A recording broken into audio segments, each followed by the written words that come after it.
कश्मीर के पहलगाम में हुए आतंकी हमले का जवाब है जिसमें 26 नागरिक मारे गए थे।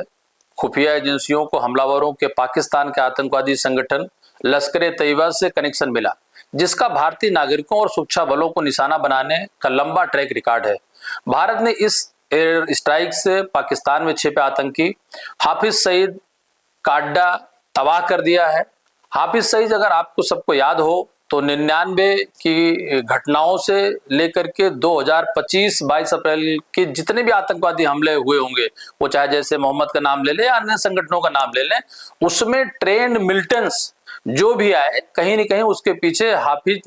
सईद का हाथ रहा है। और हाफिज सईद कई बार मंचों से आपने देखा होगा कि पाकिस्तान की बड़ी बड़ी रैलियों को संबोधित करते हुए, या 22 अप्रैल बाद आप लोगों ने चाहे वो सोशल के जरिए, चाहे वो टीवी के जरिए या बाकी अन्य माध्यमों से देखा हो, वो भारत को खासकर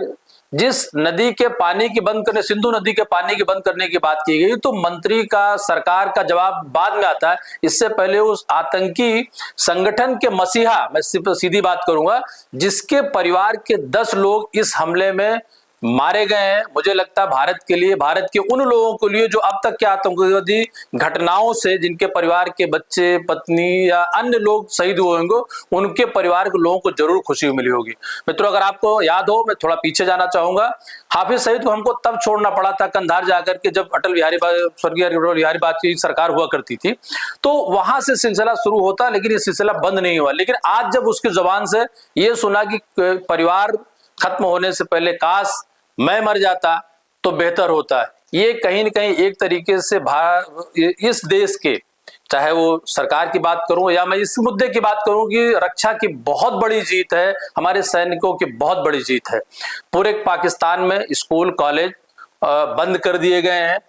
आतंकी संगठनों में खलबली मच गई है कि अब अगला कदम हो आने वाले समय में क्या उठाने वाली भारतीय सेना। जिस तरीके से लोग सलामती की दुआएं मांग रहे हैं, खुद जान बचाने की बात कर रहे हैं। हाफिज सईद के बंकर, कल की घटना बहुत बड़ी घटना रही। अगर मैं इस बात को इस तरीके से कहूं कि अब तक के हमलों में उरी की बात कर ले, बाकी जितने बदले की कार्रवाई हुई उसमें कल की, चूंकि इनोसेंटली, मतलब जो जिनका कहीं किसी तरीके का कोई इतिहास नहीं है, उन लोगों को जब मारा जाता है, तो उस कश्मीर के, जिस कश्मीर को लेकर के लगातार पिछले कई वर्षों से वहां की नई चुनी हुई सरकार या भारत की सरकार या सैन्य बल इस बात का प्रयास करता है कि वहां पे अमन चैन काम हो, अमन चैन पर यह बहुत बड़ा दाग लगा था, इसके भविष्य पर। नमस्कार दोस्तों, आप देख रहे हैं यूनाइटेड भारत, मैं मनोज मिश्रा। पहलगाम का बदला पूरा हुआ, दहशतगर्दों में डर और उनको मुंहतोड़ जवाब मिला। चलिए आज इस बात को अगर हम शुरू ही कर लें तो देखेंगे कि जो घटना या जो शुरू हुआ 99 में कंधार हाईजैक के बाद हुई रिहाई के तुरंत बाद, इसने पाकिस्तान के बहावलपुर में जैसे मोहम्मद की नींव रखी, जैसे आईएसआई, तालिबान और ओसामा बिन लादेन का समर्थन मिला। मसूद अजहर, जिसने साल 2019 में भारत के पुलवामा में हुए आतंकी हमले की जिम्मेदारी ली थी,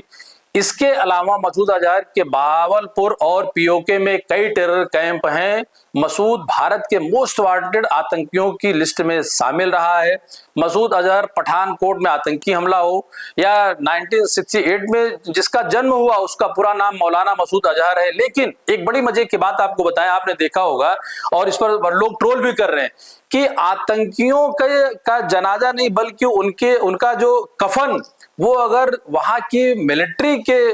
बेस में दी जाती, इसका मतलब जो बार बार भारत ये कहा करता है कि आतंकी संगठन और इनके मसीहा या इनके मिलिटेंट्स और उनकी सेना, ये कहीं न कहीं एक दूसरे के पर्याय बन चुके हैं। ये जो शहीद का दर्जा दिया जाता है, ये कहीं उस तिरंगे में, भारत की बात कर लूं, जो शहीद को मिलता है उसके लिए कुर्बानी देनी पड़ती है, आतंकी बनना नहीं पड़ता। और अगर आतंकियों को ये जगह मिलती है तो इसका मतलब ये है कि जिस तरीके से पाकिस्तान आतंकवाद की जड़ या पाकिस्तान देश आतंकवाद का देश बना हुआ और भारत के लिए ये एक बड़ी मुसीबत लगातार खड़ा करता है। इसको कभी मंचों से स्वीकार नहीं किया गया, लेकिन जब जब सबूत की बात आई, उस सबूत के दौरान, सबूत की बात मैं इसलिए कहूंगा कि सबूत दोनों तरफ की बात होती है। कभी कभी हमारे कई ऐसे नेता हैं देश के जिनका मैं सुबह से लेकर अब तक तो कोई बयान नहीं आया, मुझे उम्मीद है कि आना भी नहीं चाहिए, बहुत स्वागत योग्य बात होगी, क्योंकि चुनी हुई सरकार का और अपने देश के सेना का समर्थन करना सभी नागरिकों का दायित्व बनता है, उसका निर्वाह करना चाहिए। सबूत पाकिस्तान मांगता था सबूत, इनकार करता था पाकिस्तान, लेकिन उनके विदेश मंत्री, उनके रक्षा मंत्री, उनके सांसद या बाकी लोग जिस तरीके से इस बात की दुहाई दे रहे हैं, मैंने चैनलों में देखा, उनके यहाँ कई चैनल एंकर रोते हुए, बल्कि आतंकवादी घटनाओं में मारे गए लोगों के लिए उनके शहीद होने के बाद या उनके दुआएं कर रही है। मैंने तो देखा, आप लोगों ने भी देखा होगा कि बहुत सारे लोग रोते विलाप करते आए। मुझे लगता है इस रोने से, इस विलाप से उन परिवार को, जो 26 लोगों का परिवार या 26 परिवार के लोग जो 22 अप्रैल की घटना में, आतंकवादी घटना में मारे गए थे, कहीं ना कहीं उनको खुशी मिली होगी, उनको सुकून मिला हुआ होगा। और ये बदले की कार्रवाई के लिए मैं पुनः आप सबके माध्यम से ये कहना चाहूंगा कि देश की सेना को नमन, और भारत की सेना को पुनः बार बार, और हम सभी, चाहे वो देश के नागरिक हो, पत्रकार साथी हो, कोई किसी पेशे से जुड़ा हुआ हो, 22 अप्रैल से लेकर के कल रात तक के वो इसको इंतजार था कि कोई बड़ी कार्रवाई होनी चाहिए।